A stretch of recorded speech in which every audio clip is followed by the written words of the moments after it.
Oi, seja bem-vindo de volta, seja bem-vinda de volta, bora continuar. Estamos agora no módulo 5, né? Vamos falar agora um pouquinho sobre a jornada de trabalho, né? Literalmente, e a gente vai falar sobre alguns conceitos importantes. O primeiro que a gente vai trabalhar aqui é a duração de trabalho, né? O que é duração de trabalho? É o período que compreende ali o momento em que o empregado, né, está prestando as suas atividades, está prestando seu serviço profissional ao empregador, tá? Isso inclui todos os intervalos e pausas necessárias, tá? Essa é a questão ali de duração do trabalho.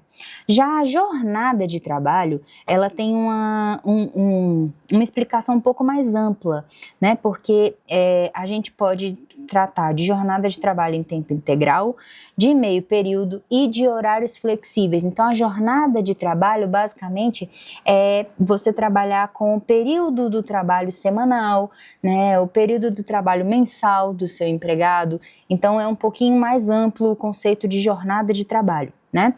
E aí, a gente tem a carga horária padrão, que está ali na nossa CLT, que é a de 44 horas semanais, que é o máximo de 44 horas semanal, né? Que normalmente é dividido em 8 horas diárias, né? Entrando ali as suas pausas. Então, a duração, né? São 8 horas diárias, com a pausa para almoço ou para, né, alguma atividade ali.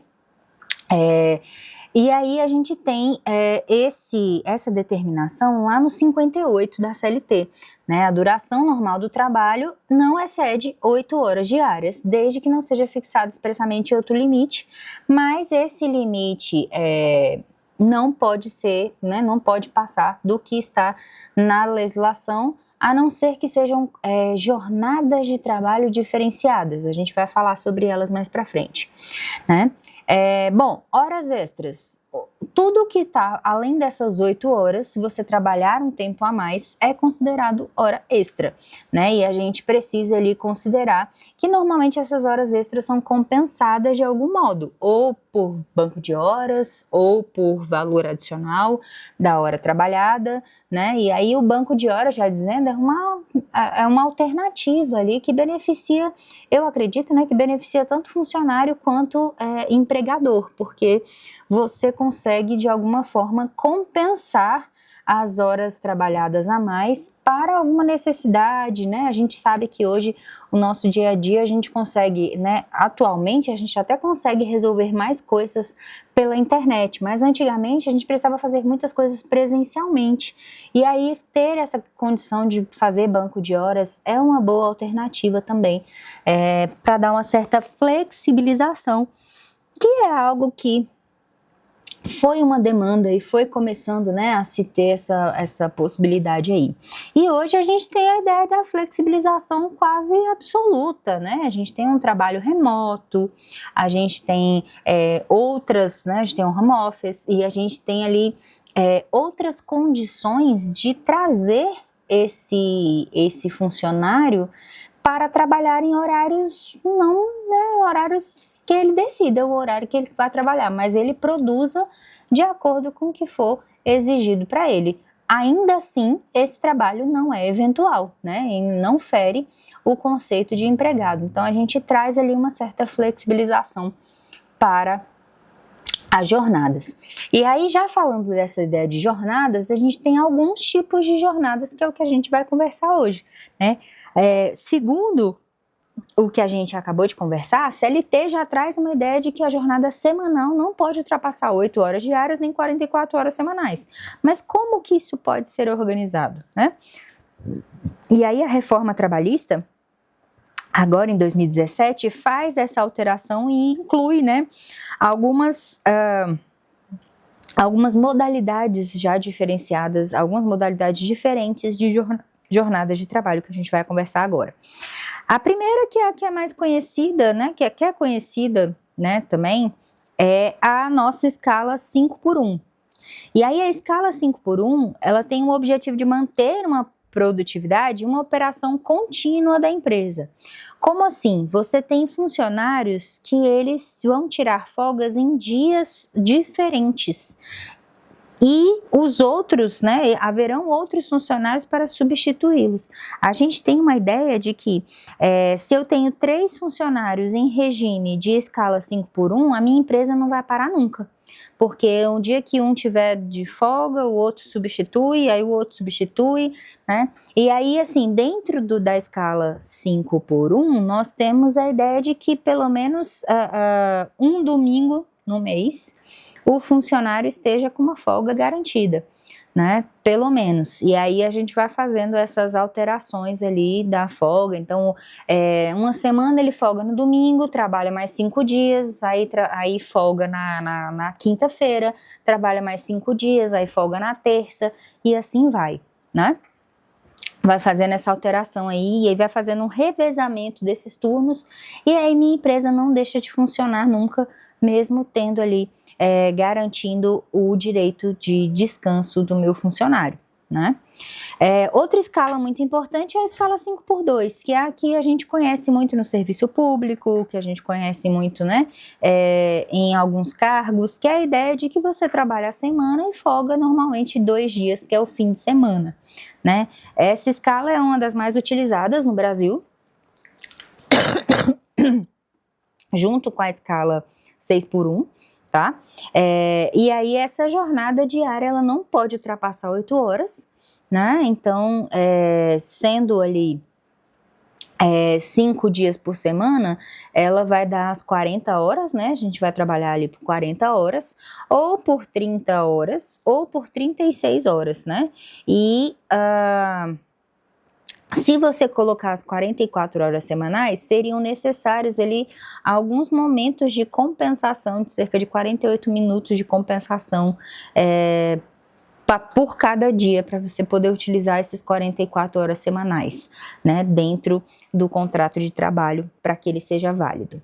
E aí a nossa escala 6x1, né, que é a ideia de que você trabalha ali 8 horas por semana e no sábado mais 4 horas de trabalho, né? Também é uma das escalas muito comuns no Brasil.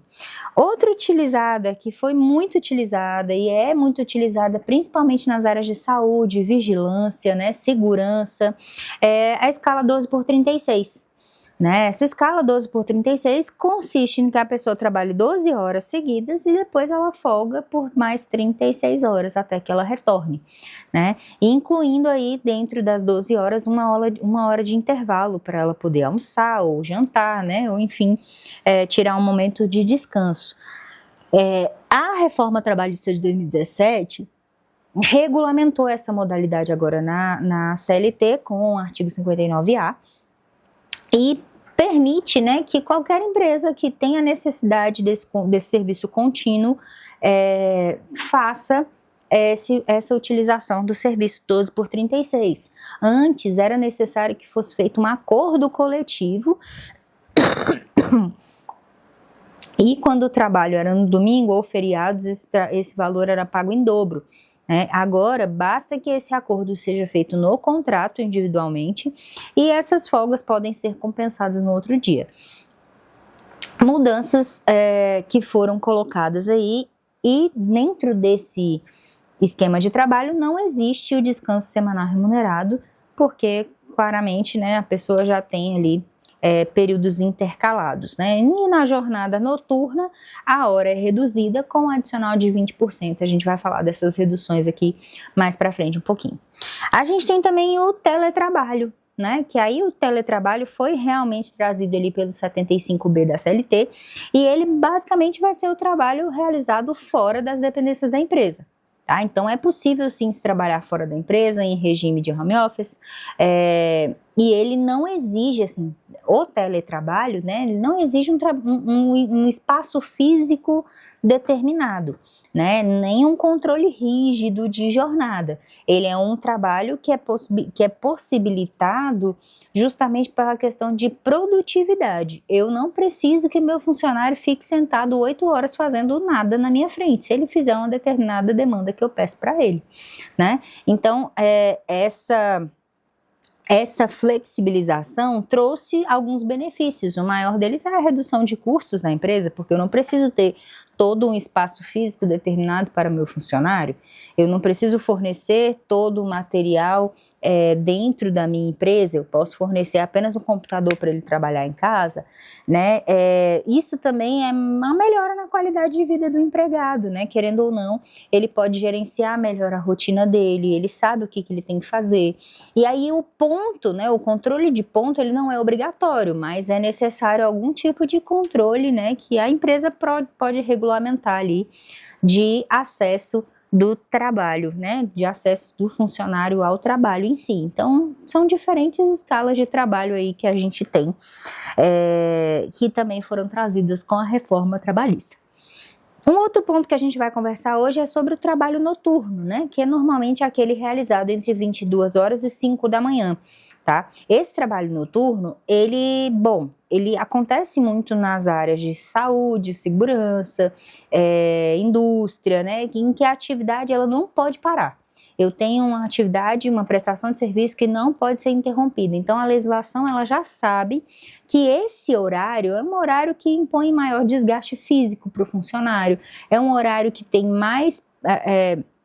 precisa de uma remuneração maior logo em si, né, em consequência. Então, a hora noturna, ela é reduzida. A escala de trabalho, né, a hora noturna, que seriam 8 horas, na verdade, são 7 horas, né, se você contar. Porque a hora reduzida, a gente chama de hora ficta, a hora reduzida, ela equivale a 52 minutos e 30 segundos. Então, aquela, né, para que então caiba ali nas 8 horas, né, diurnas às 7 horas noturnas, tá? Que esses seriam esse valor aí.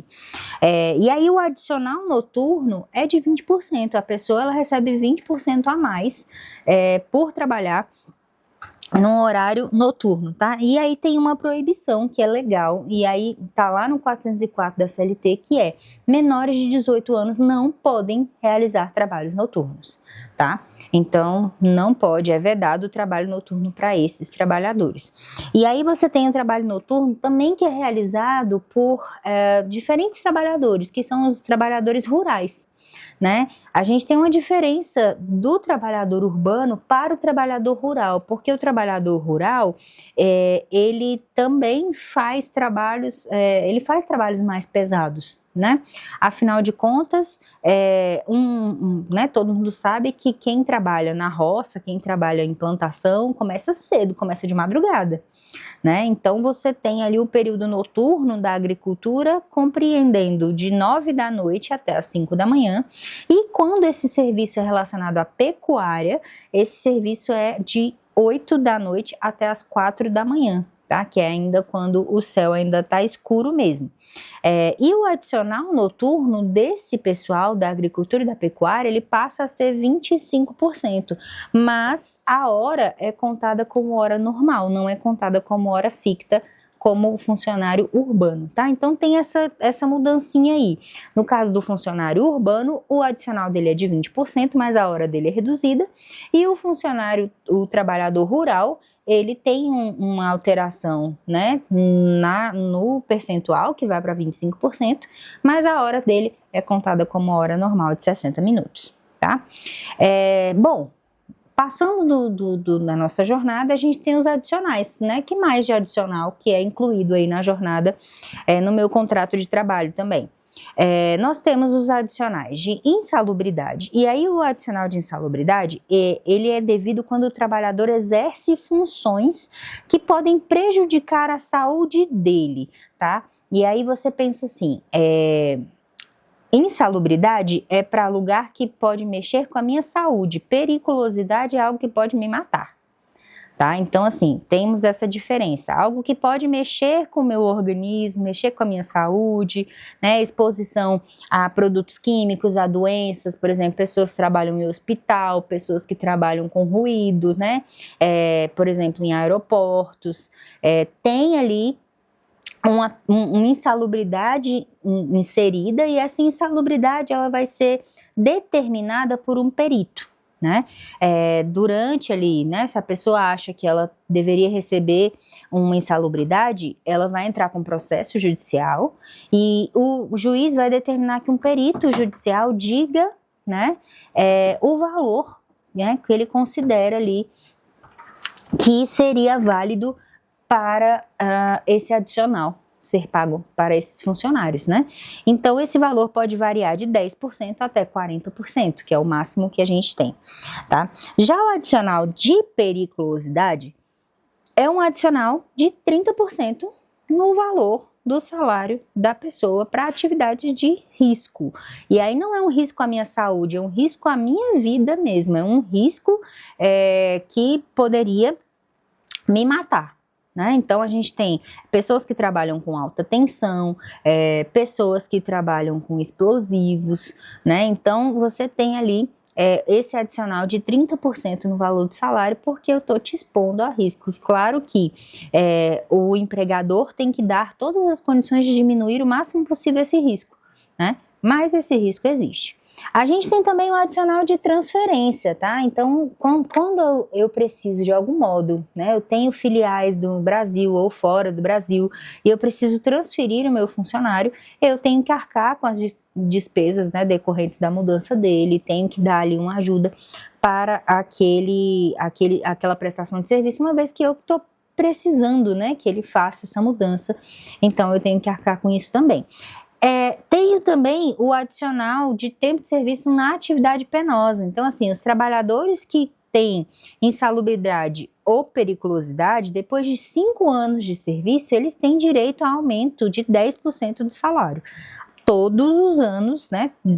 A cada 5 anos, você tem esse direito de aumentar 10% do salário, se você permanece ali na atividade penosa, tá?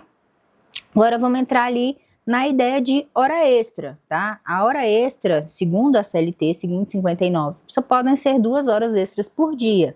Claro que hoje a gente já tem a possibilidade do banco de horas, que pode, assim, realizar também essa compensação aí dessas horas diárias, né? Mas a CLT deixa ali o limite de 2 horas, a princípio, para que você receba, inclusive, 50% a mais do valor da hora normal. Se eu deveria trabalhar até às 5 horas da tarde, se eu trabalhar até às 7, eu preciso receber mais por essas 2 horas de trabalho, exceto se eu tiver uma compensação diferenciada, que no nosso caso aqui que a gente conversou, é o nosso banco de horas, tá? Bom, também existem 2 tipos de regimes que são a prontidão e o sobreaviso, né? O empregado, ele fica de prontidão quando ele aguarda nas dependências da empresa pelo serviço dele chegar. Então, digamos que eu sou um entregador de uma empresa e eu fico lá esperando só a minha entrega chegar para eu sair, né? Eu fico de prontidão. Né? Eu posso, inclusive, receber de uma forma diferenciada se eu estiver ali dentro da empresa, né? O que se diz é que se recebe 2/3 do salário normal se eu ficar, por exemplo, um dia inteiro ali, até 12 horas, né? O máximo que é permitido também é 12 horas, então eu posso ficar até 12 horas ali sentado esperando o meu serviço chegar. Se meu serviço não chegar, eu não fiz nada. Mas tudo bem, recebi 2/3 do meu salário por estar dentro da empresa. Já o sobreaviso é eu fazer essa mesma coisa, mas em qualquer lugar. Eu posso estar fora da empresa, eu fico disponível, mas eu estou fora da empresa para o momento em que precisarem de mim. Então, um exemplo muito claro disso hoje é o celular corporativo, né? Secretárias que levam os celulares, por exemplo, ou pessoas que resolvem, né, outros problemas e levam os celulares corporativos porque precisam, né, atender esses chamados, estão de sobreaviso, tá? Porque qualquer hora o telefone pode tocar e você vai ter que atender, você tem que atender o público, você tem que atender, né, o seu chefe e tudo mais. Então, isso é o sobreaviso. O sobreaviso, ele deveria ser pago também. A gente tem muitas situações hoje que a gente sabe que o sobreaviso não é pago, mas o sobreaviso, ele deveria ser pago em 1/3 da hora do salário normal aí. Então, deixar funcionário com o celular da empresa, deixar funcionário para fazer essa função de atender o público o tempo inteiro, né, fora do horário do expediente, é um serviço de sobreaviso. Então, mais uma vez, né, é importante que as empresas tenham esse aconselhamento jurídico aí. E aí, para a gente, né, continuar a nossa ideia aqui, a gente tem os intervalos, né, o intervalo intra-jornada e o intervalo interjornada. E aí a gente entende, né, a ideia de intra mais interno e inter entre uma e outra, tá? Então, por exemplo, o intervalo intra-jornada são os meus intervalos para almoço, para descanso, para pausas, né, enfim. E o meu intervalo interjornada são intervalos entre uma semana e outra, por exemplo, de trabalho.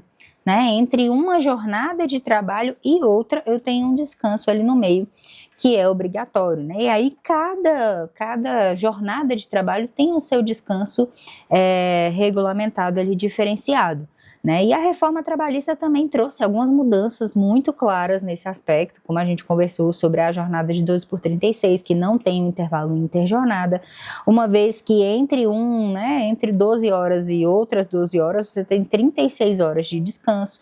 Então, eles fazem ali essa mudança. E também você tem uma questão de pagamento, né? Caso o intervalo intra-jornada ou interjornada não seja cumprido, ele tem que ser pago como hora extra, né? Tem todos os reflexos nas verbas trabalhistas e tudo mais, tá?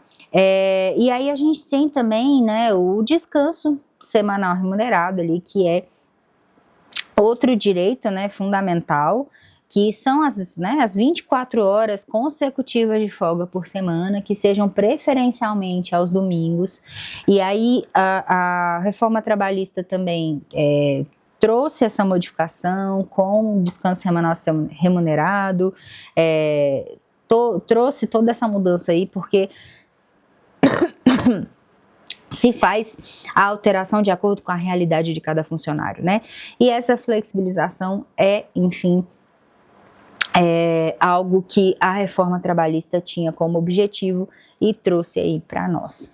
Bom, assim a gente finaliza a nossa aula de hoje. O nosso material, né? Tá tudo lá no seu material bonitinho.